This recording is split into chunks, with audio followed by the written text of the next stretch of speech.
Ternyata seekor reptil yang besar.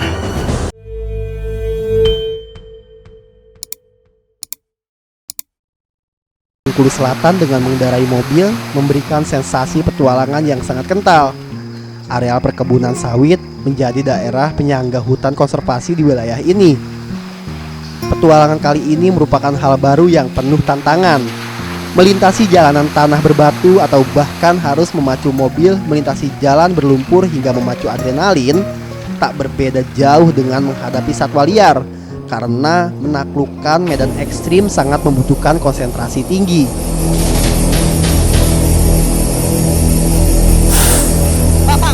Seekor king cobra Sumatera yang sedang berjalan di semak-semak mencuri perhatian saya, sehingga mobil yang kami tumpangi pun berhenti mendadak. Sebuah kesempatan langka bisa bertemu dengan king cobra khas Sumatera. Oleh karena itu, saya tidak boleh ketinggalan jejak sang predator.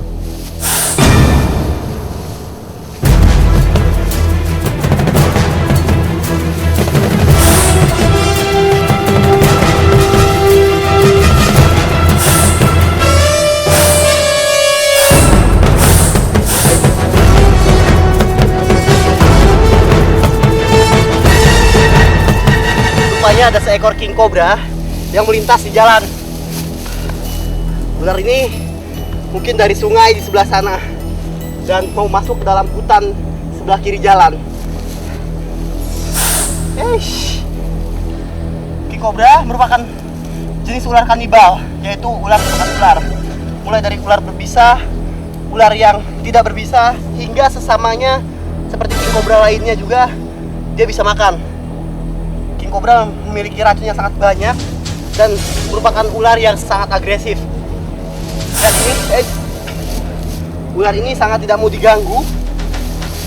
Apabila dia sudah merasa terpojok, dia memilih untuk melawan daripada melarikan diri. Lihat itu, serangannya sangat cepat. Dia menyerang ke depan dengan menegakkan setengah bagian tubuhnya ke atas.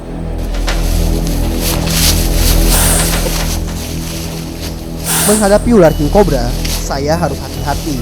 Selain berbisa mematikan, king cobra tergolong ular pandai karena memiliki otak lebih besar dibanding jenis ular lain.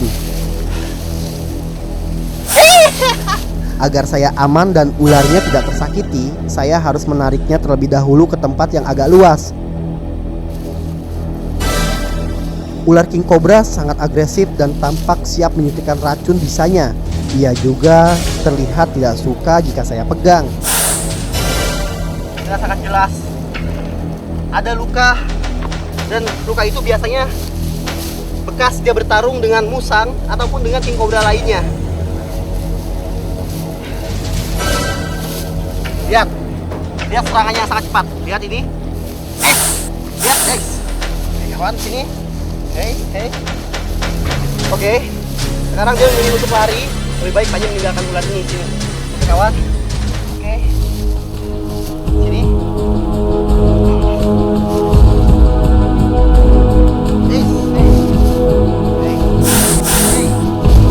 Ular yang satu ini sangat agresif dan tidak mau dicium.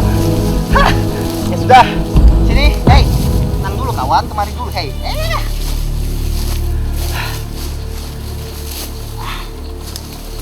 Oke. Rupanya sahabat panjang ini tidak mau diberikan ciuman persahabatan. Lebih baik menjadi ujung perjalanan, dan untuk mencapai seberang sana, saya harus menggunakan rakit. Menurut informasi warga sekitar, di balik hutan mangrove di seberang sana masih terdapat berbagai jenis satwa liar, baik mamalia maupun reptilia. Nah sekarang kami lagi ada di muara yang ada di ujung kota Bengkulu. Rencananya mau nyebrang ke mangrove yang ada di depan sana. Dari sini kita bisa lihat ada burung bangau juga di seberang tuh, warna putih. Pohon mangrove atau hutan mangrove itu merupakan habitat bagi berbagai macam satwa. Jadi banyak penasaran nih, pengen coba menjelajahi hutan mangrove yang ada di sini. Oke, jalan yuk.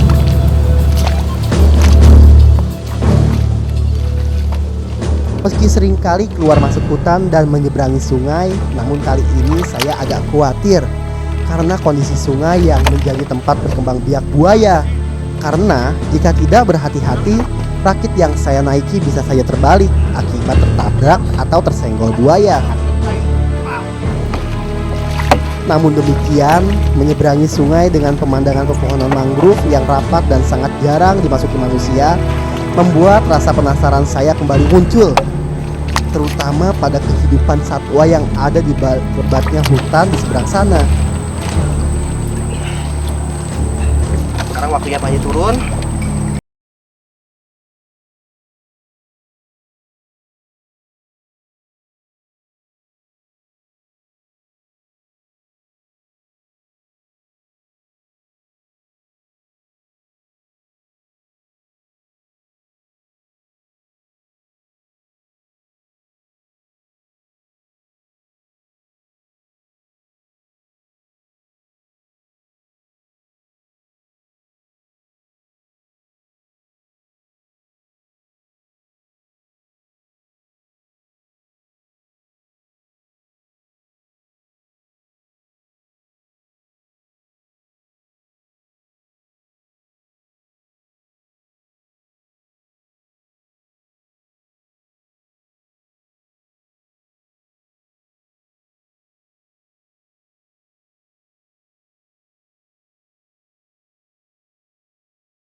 Lihat, ular ini sedang dalam proses memakan salah satu ular.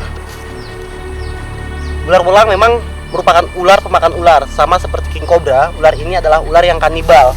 Jadi ketika ular ini bertemu dengan ular lainnya, walaupun ular itu adalah ular berbisa, ia akan berkelahi. Siapa yang kalah, itu yang akan menjadi makanannya. Tapi lihat, ini adalah kejadian yang sangat langka. Coba perhatikan mulut ular welangnya. Mulut ular welangnya itu bagian ujung moncongnya itu berdarah, dan bagian bawah bibirnya juga itu berdarah. Sepertinya sebelum ular ini mati, mereka saling menggigit satu sama lain. Sama seperti ular welang, jenis ular welang ekor merah juga sama kanibal, memakan ular lainnya juga. Jadi mungkin karena kalah besar dan racunnya kalah banyak dengan yang satunya, ular ini kalah dan akhirnya mati.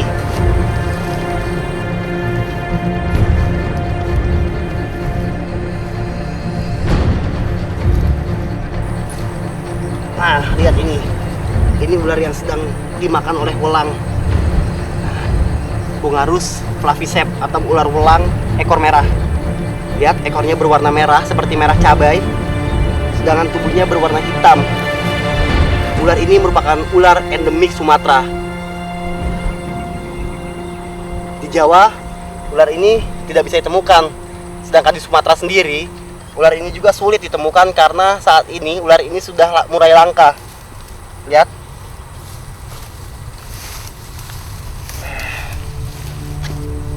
Di alam seperti ini, hukum rimbalah yang menentukan siapa yang kuat, itu yang bisa bertahan hidup. Lihat. Ayo. Berjalan menyusuri hutan di daerah Bengkulu sangatlah menyenangkan. Selain alamnya yang masih liar, satwa yang ada di sini sangat variatif. Mulai dari reptil hingga mamalia besar gajah Sumatera yang bisa saya temui. Namun demikian, satwa-satwa liar yang dapat saya lihat dan didekati tadi hanyalah sebagian kecil saja. Semakin ke dalam, suasana tambah tenang dan senyap. Hanya kicauan burung dan suara satwa melintas di semak saja yang sayup-sayup terdengar. Namun suasana seperti inilah yang harus diwaspadai, karena ketenangan yang ada bukan jaminan bahwa di sini aman bagi saya.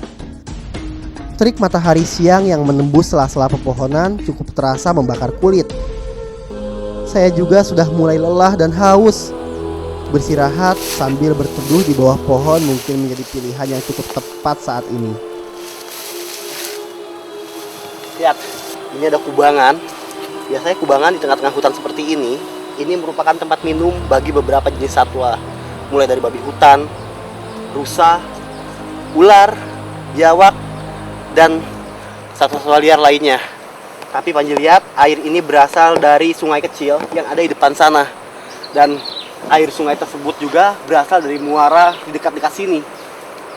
Selain ular, mungkin saja kubangan ini juga sering dimanfaatkan untuk buaya muara bersembunyi. Tapi Panji belum dapat memastikan, karena itu hanya kemungkinan. Untuk bisa memastikan, Panji akan coba untuk masuk ke dalam kubangan ini dan melihat apa yang ada di dalamnya. Karena air kubangannya ini sangat kotor. Letak hutan yang tak jauh dari sungai dan sekaligus menjadi daerah kawasan pasang surut sangat memungkinkan bagi buaya untuk tinggal di tempat saya berada saat ini. Biasanya kubangan-kubangan air seperti ini menjadi tempat kesukaan buaya untuk mendinginkan tubuh mereka.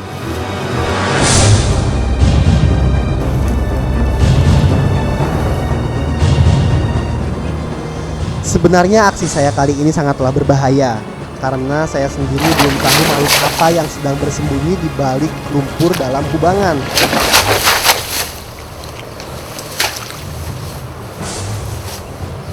Ada yang bergerak dari arah sana ke sini. Entah itu ular atau apa. Tapi yang jelas harus kita hati-hati karena Panji khawatir itu adalah satwa liar yang ganas.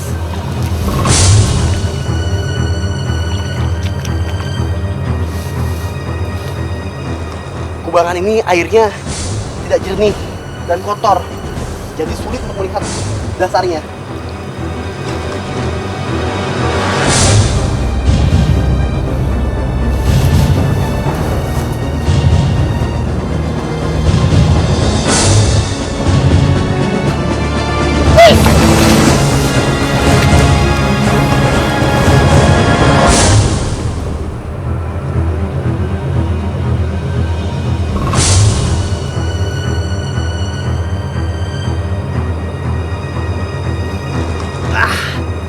Ternyata seekor reptil yang besar dan merupakan reptil endemik sini.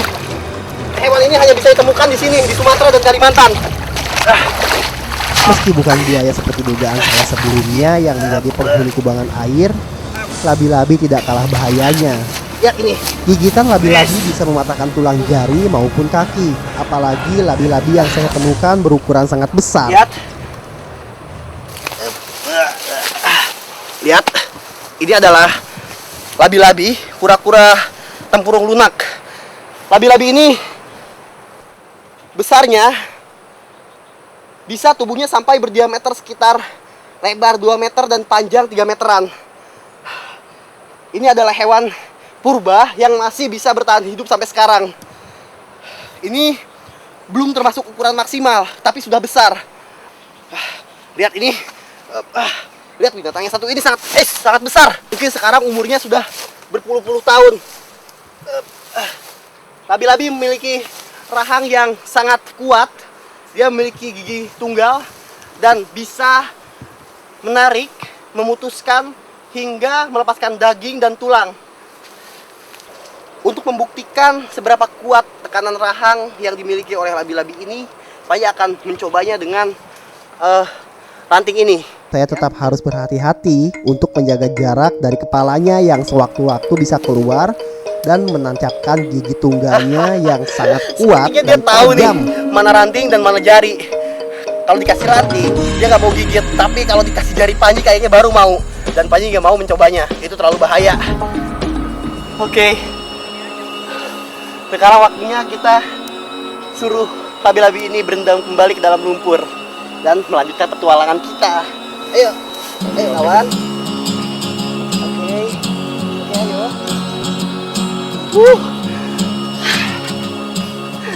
Senang rasanya dapat bertemu kembali dengan binatang eksotis yang memang hanya bisa ditemukan di daerah-daerah tertentu saja.